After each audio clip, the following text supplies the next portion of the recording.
So, friends, in the true Gurukul tradition, when you succeed in years to come, do not forget about your alma mater. Your seniors all over the world keep coming back here, keep remembering the teachings, the experiences of this great institute, and I expect the same from you. With these few words, I once again congratulate all of you who have completed your stay here in this institute and are about to go out in the world. The word commencement denotes commencement of a new phase in life, and that's what all of you would be doing. I thank you very much for your patient listening. Jai Hind, and God bless you all. Thank you.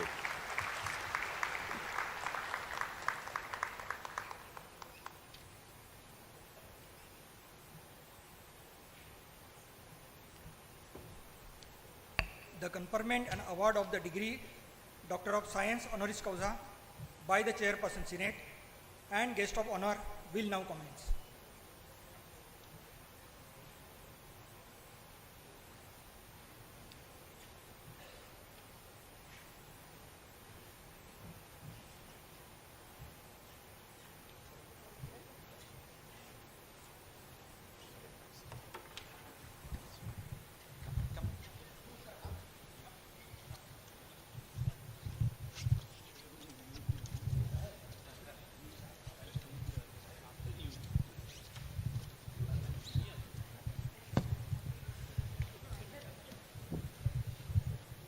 The citation reads, Indian Institute of Technology, Bombay, upon recommendation of the Senate, hereby confers the degree of Doctor of Science, honoris causa, on Professor Rohini Godbole in recognition of her immense contribution to particle physics and the promotion of science. Given this day under the seal of the Institute at Mumbai, in the Republic of India, on the 2nd day of May 2023. Congrats.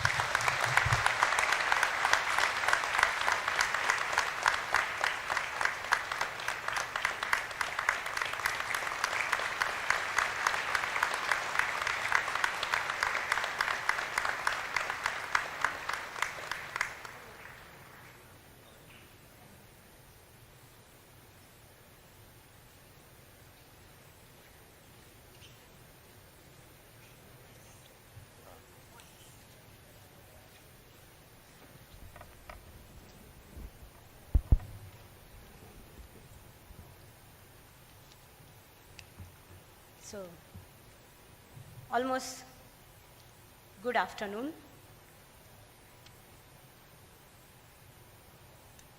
Dr. Saraf,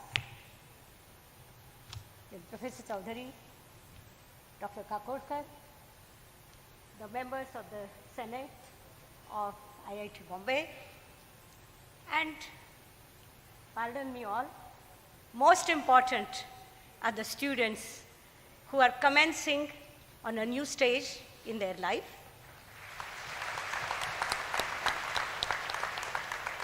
And also their parents. Let me begin by first wishing you, all the students, all the best in the new path that you will be treading soon. Then let me also begin by thanking my alma mater, the Indian Institute of Technology, Bombay, for conferring this honor on me. I can't tell you how special this is. This is almost like your parents, grandparents, patting you on the back and saying, we are very proud of you. Please go on. So this is absolutely a very, very special honor to me. And actually, I realized this morning that today is 50 years to the day that if there existed a commencement, I would have attended that commencement here in IIT Bombay. But of course, as things were, there was only a convocation. So I didn't get an opportunity to get my degree in the convo, as we all used to call, and still is most probably called, and where I saw a lot of English films actually on every Friday. But I missed the opportunity of getting my degree and my medal in this convocation hall. But I think my alma mater has kind of made sure that I got that chance once again. So special thanks for that. You know, I must say that IIT Bombay is very special to my heart, because one of the major reasons that I am here today doing theoretical particle physics is actually the time I spent in this institute. And I would still once again like to mention very specially the name of Professor S.H. Patil, who was a very distinguished professor at this, in the Department of Physics. And this just kind of tells you the kind of influence that IIT Bombay has had in molding generations of students. Here, standing before you, is just one example of that. You know, I left the institute about 50 years ago, as I said, but I kept on coming back like a bad penny. It was on both the sides. The institute also kept on inviting me. I was here, you know, because I have lots of friends and collaborators in the physics department. So the physics, which is the real bond, kept on bringing me back. Then with IIT Bombay, we had, you know, initially envisaged a series of what we used to call mini workshops after in high energy physics, which ended up being workshops on high energy physics phenomenology. Some of them were held at IIT Bombay. Also the Circ schools in theoretical high energy physics, again of which I was a chair of that committee for 5 years and a member for maybe 15 years. We held a few Circ schools here in IIT Bombay, and that was sort of the beginning. But then the Distinguished Alumnus Award of 2004 of IIT Bombay was the first, to my heart, the dearest honor that I got, again for the same reason that it was from my alma mater. And as was already mentioned, I was a member of the Board of Governors, and I must say it gave me a little bit of a cheap thrill to be on the other side of the table than on the day when before we graduated, when we were sternly taken to task in my last year, because we all, it's a very bad thing I'm going to tell, but the entire class of 17 of MSc Physics, 1974, had bunked one paper in electrical engineering.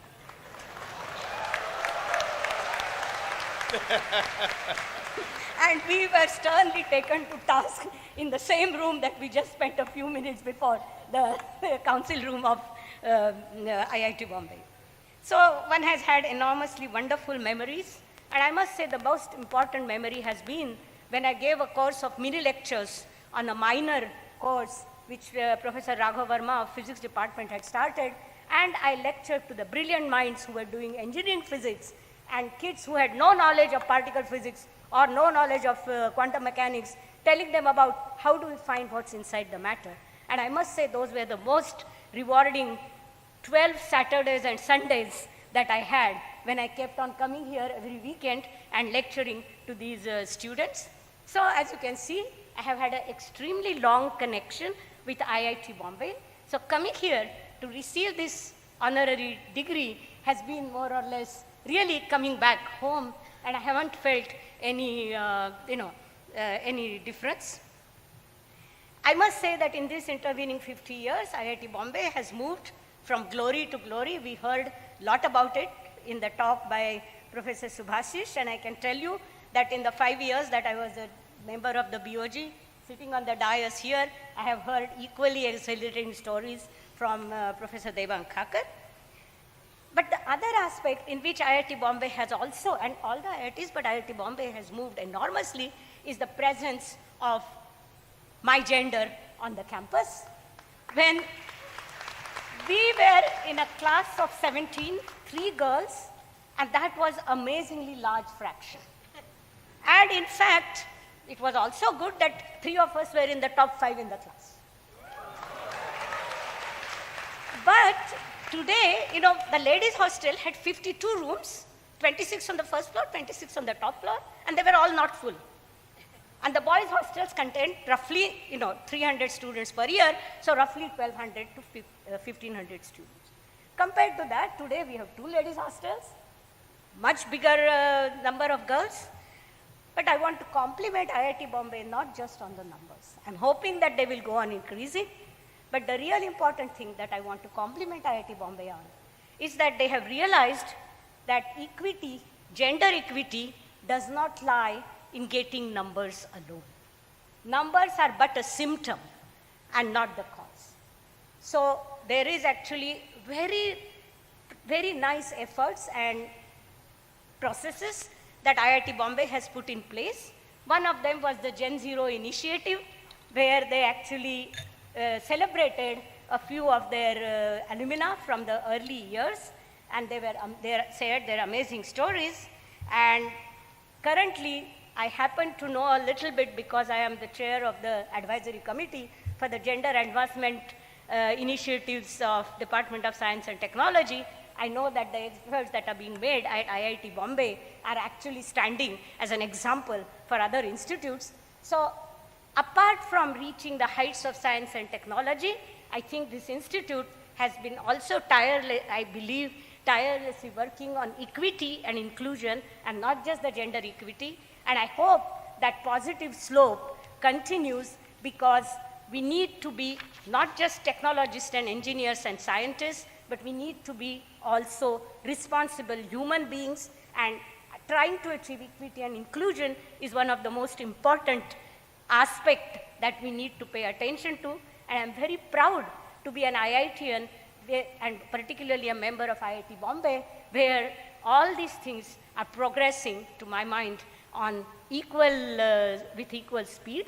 And as they say, Godspeed IIT Bombay. And last but not the least, let me come back to my student friends and tell them that following Professor Chaudhary, I would also quote Vivekananda, Uttishtata, Jagrata, Praptavaran, Nibodhayata. But the important thing is, what are your aims, targets that you want to achieve that he is referring to? Let your mind and your heart decide that. Don't let anybody else tell you what you want to do. And also, don't let the comments that come from a human or anybody, any other source to you, don't let them be colored by the gender, the race, the language of the person. And all speed to you in all the paths that you will choose, by saying that let me hope you all a lot of success, and wish that your feet tread on the paths that your heart desires most. And in the process, that's what happens, in the process, you will definitely reach heights and achievements which can only enrich the society that we live in, whether it is the local society or the global world. It's all the same. I'm sure it will be all to the good. Congratulations again, and wish you all the best. Thank you very much again.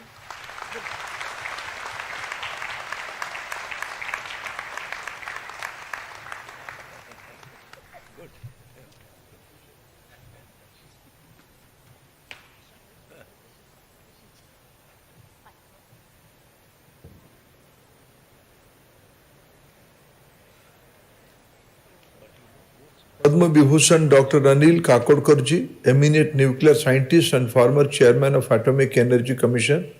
Dr. Sarath Kumar Sarabji, chairperson, Board of Governors, IIT Bombay.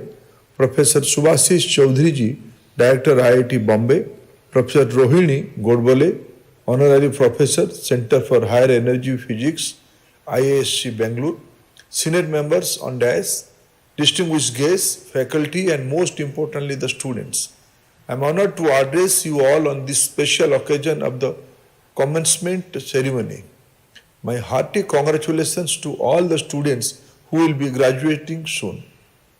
Pardon me for not being able to come to Mumbai due to last-minute pressing engagements.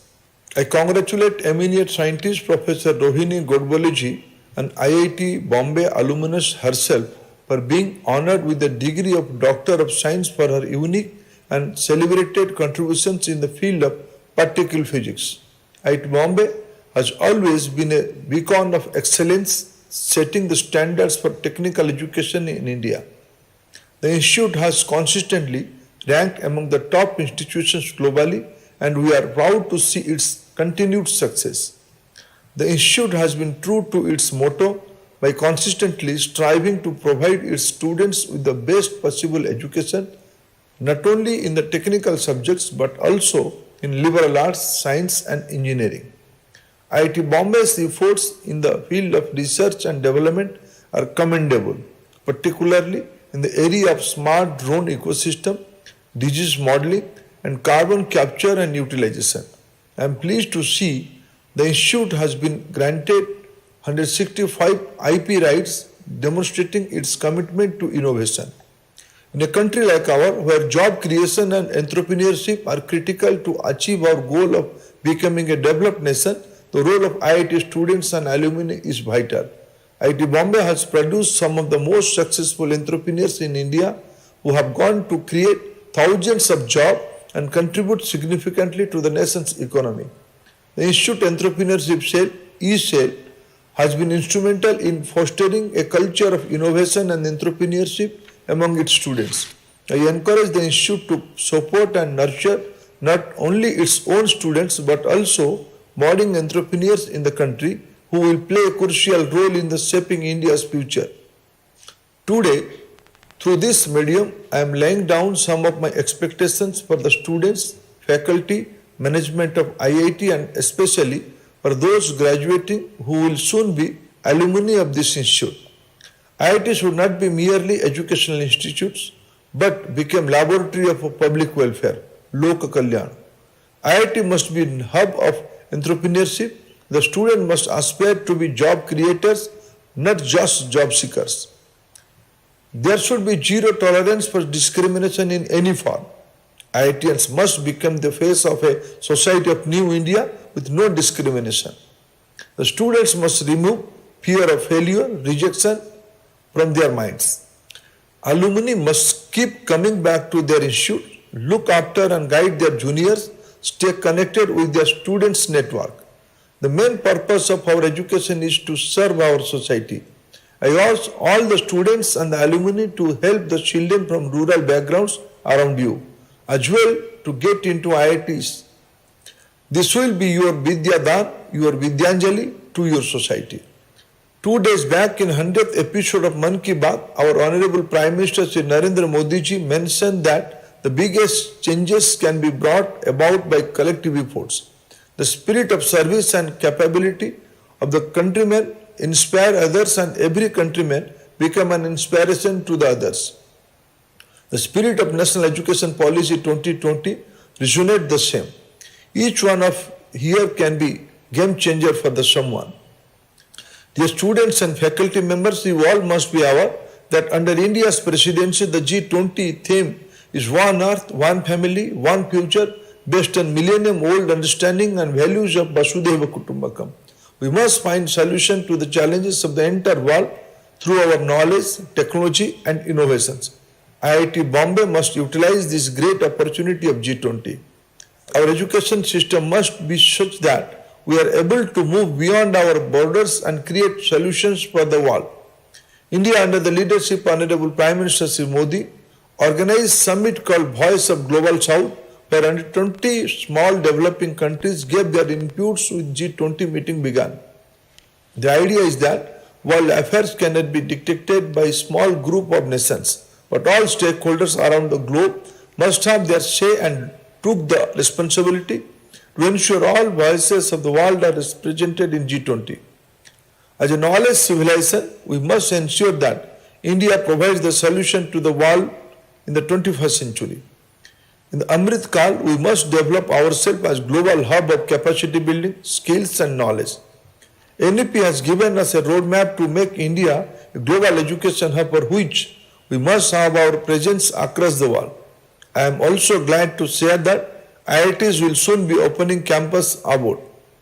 I once again congratulate the students and wish them all the success in their future endeavors.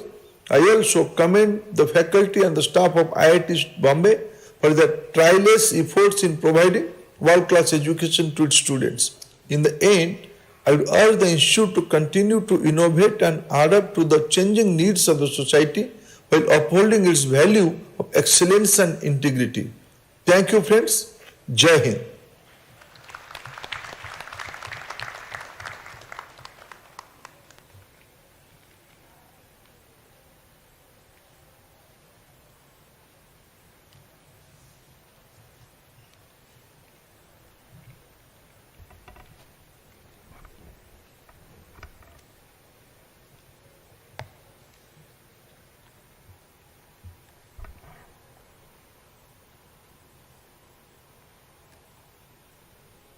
Dr. Sharad Kumar Saraf, Chairman Board of Governors, IIT Bombay,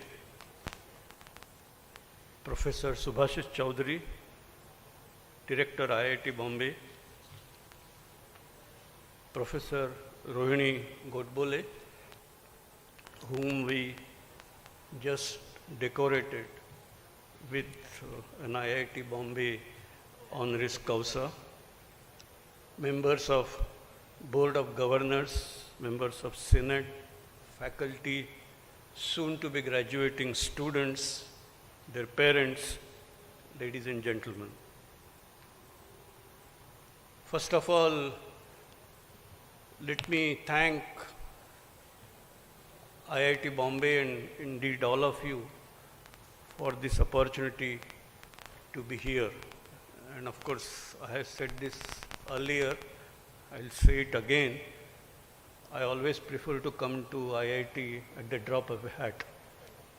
So thank you very much for opportunity to come here and see IIT move from strength to strength. We are, before I say what I want to say, let me compliment and congratulate IIT Bombay for graduating from the so-called modality of convocation to this modality of commencement 2023, which we are beginning here. This indeed marks a major transition, major inflection point in terms of growth of IIT Bombay, certainly, but also in terms of the growth of higher technical education system in the country.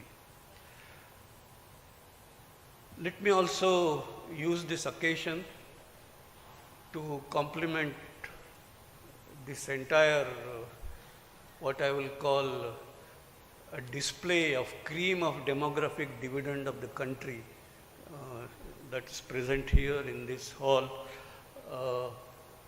And all of you are going to be making significant contributions, both in terms of your own careers, but also in terms of the national development. And that's what I'm going to be talking about.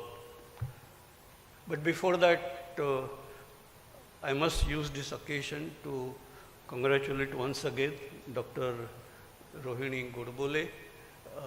She has been a long-time friend, and she dwells in a subject which I don't understand, but I have always have had a feeling of awe in terms of what these people do.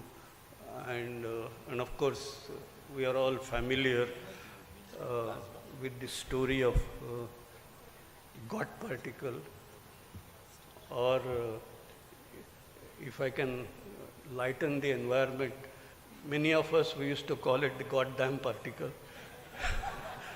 But that's what research is, and that's the important discovery. And of course, that large group, Professor Godbole has been a part. Congratulations to all of you. Friends, we have just gone past 75 years of India's independence, and it's only a matter of a couple of decades when we will reach 100 years, the centenary of India's independence. I also mentioned that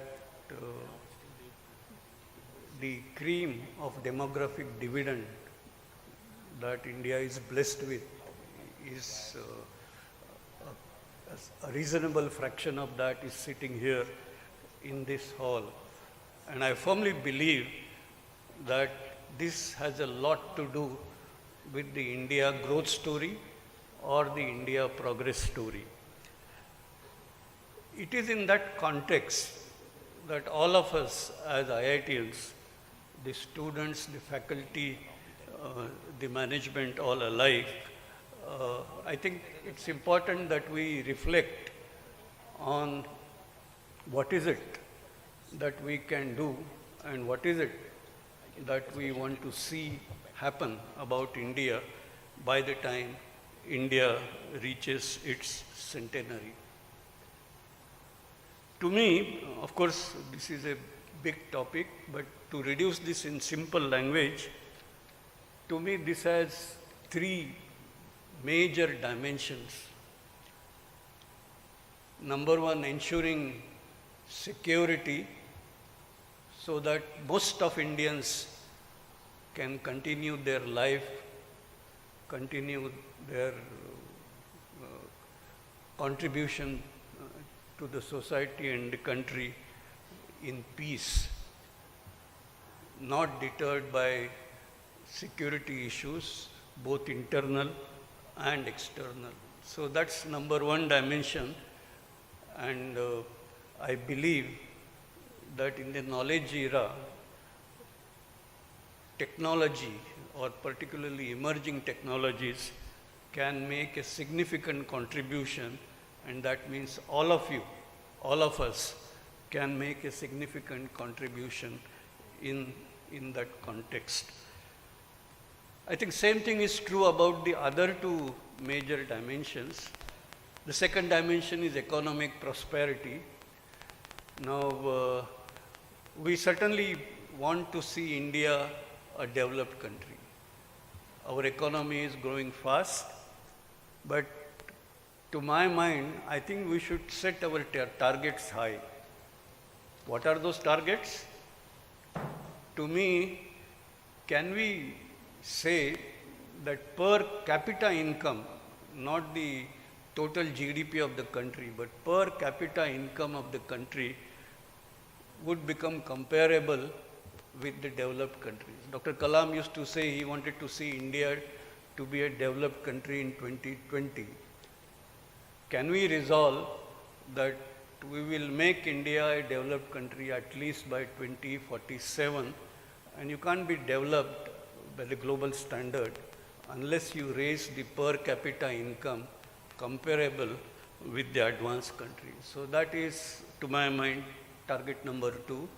Again, this is a matter of technology contribution, because in the knowledge era, that's the most dominant factor in taking the country forward. Third, I think as we progress, we have to remember that we are all human beings. We are all a part of human culture.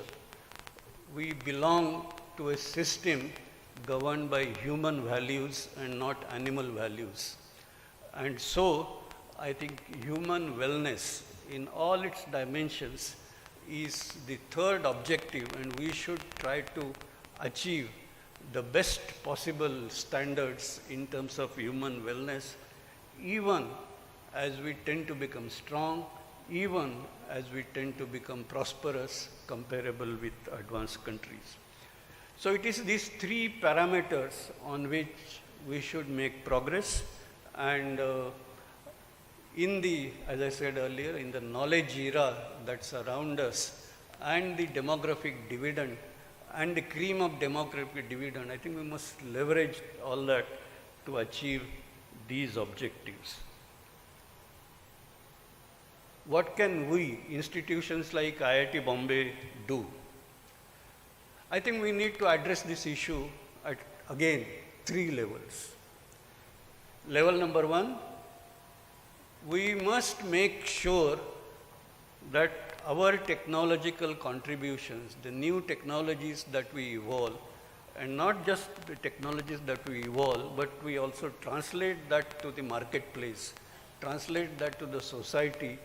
Now that technology must be globally best, globally competitive. Now to be able to do that, of course, we must push the knowledge frontiers, because it is on the basis of new knowledge that new first-of-kind technologies can emerge.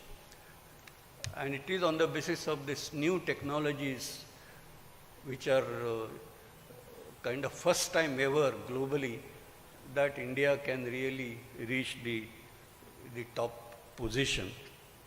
So that is point number 1. Point number 2, the global quality services. And this is an area you will all agree, I think India has done quite well. In the sense, you look at any sector, call it medical services, call it engineering, call it any other thing.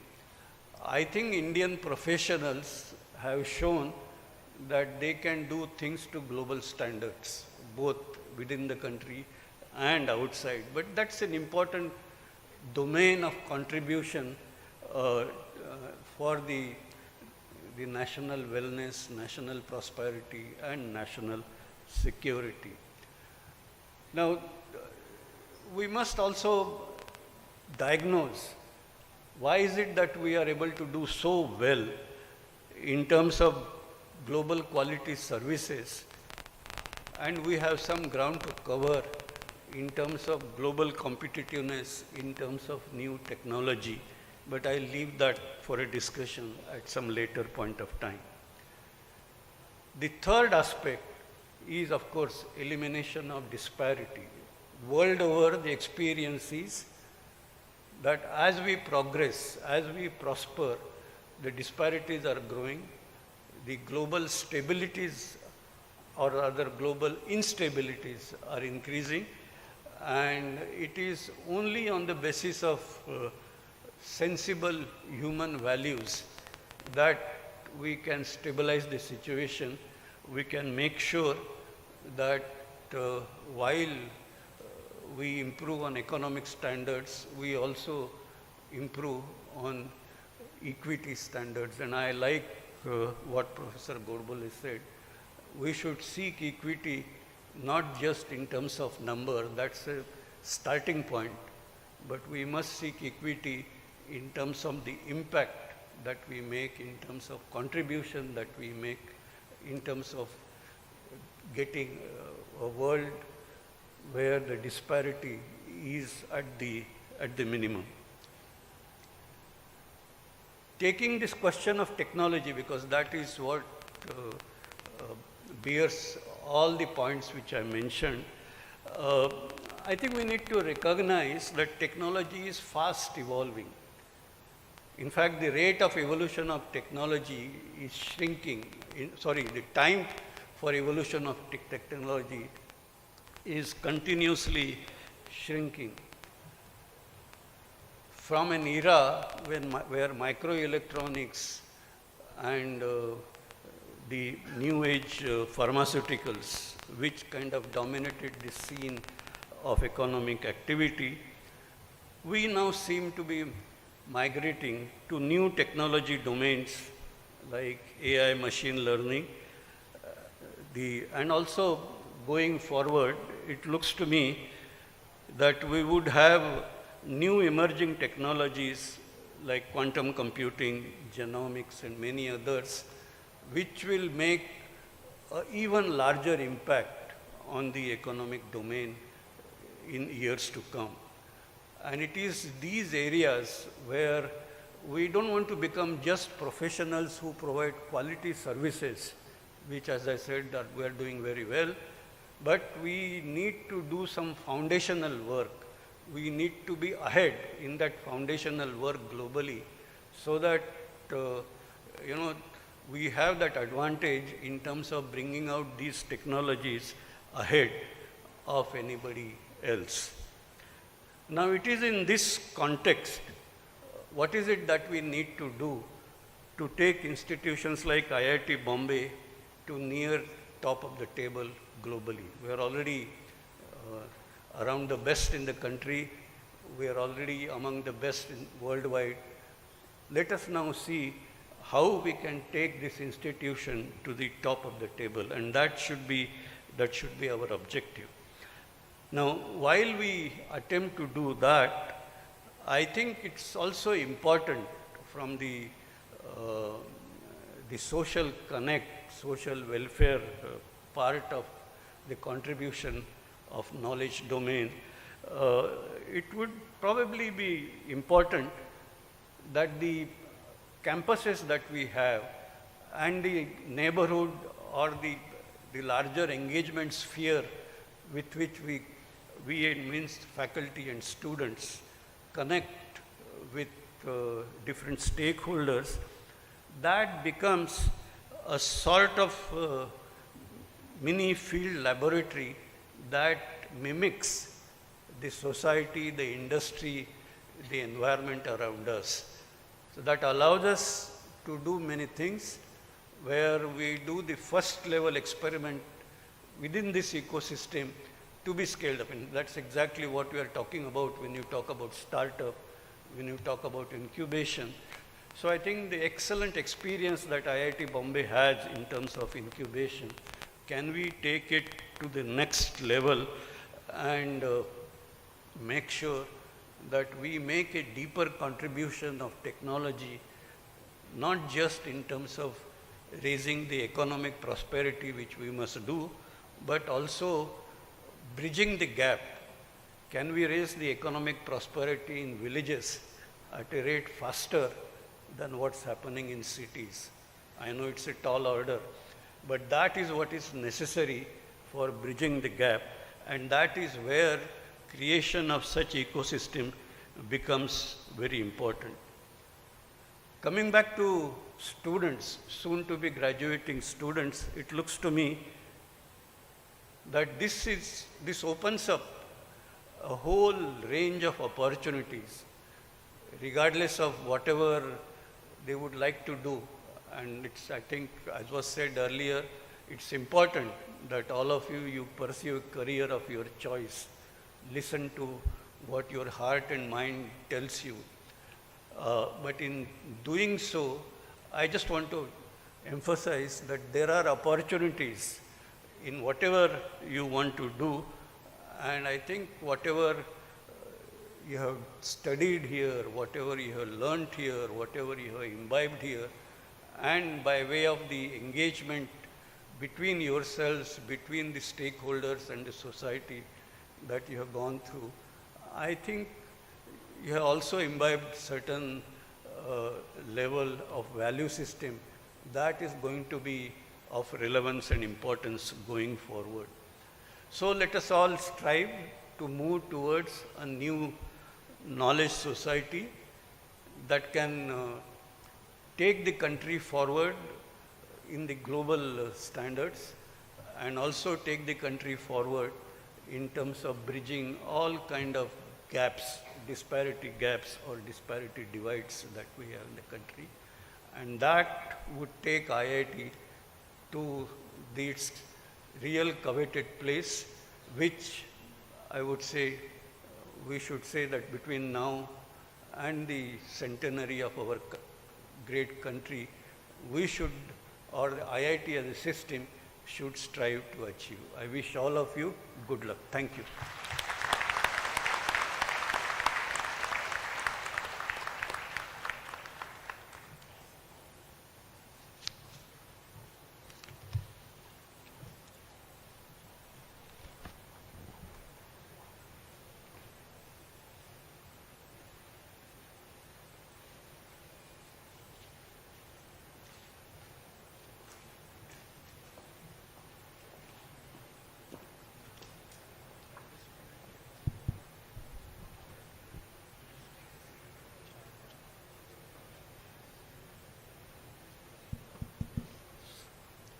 So I will now administer the pledge. All students should please stand.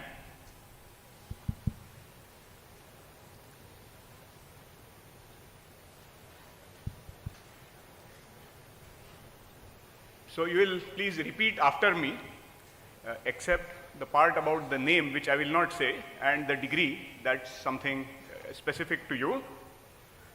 So I'll say I, followed by that, you will say your name and the degree that you are pursuing. Okay, so I'll start. I,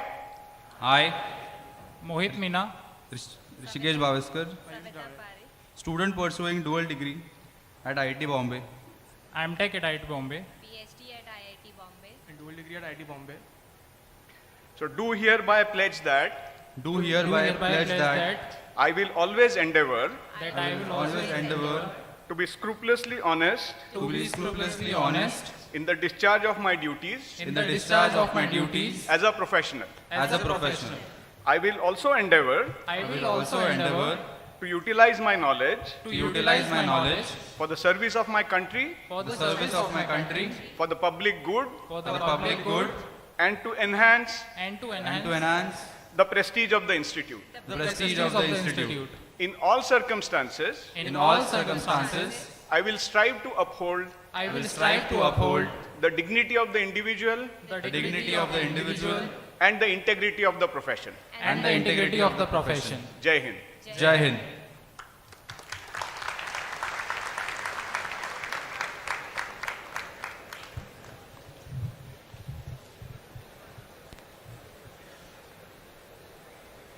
I declare commencement 2023 closed.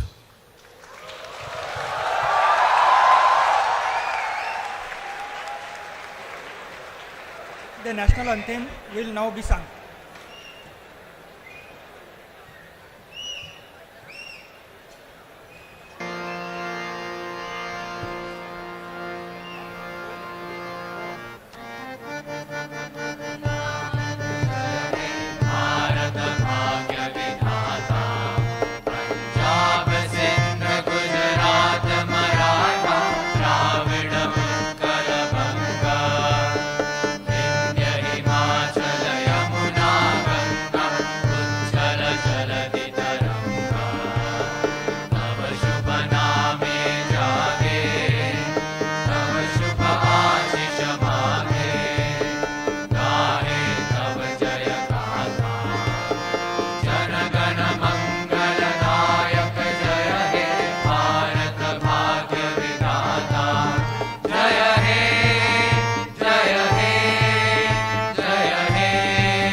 All are requested to please stand and remain standing at their places till the academic procession leaves the hall.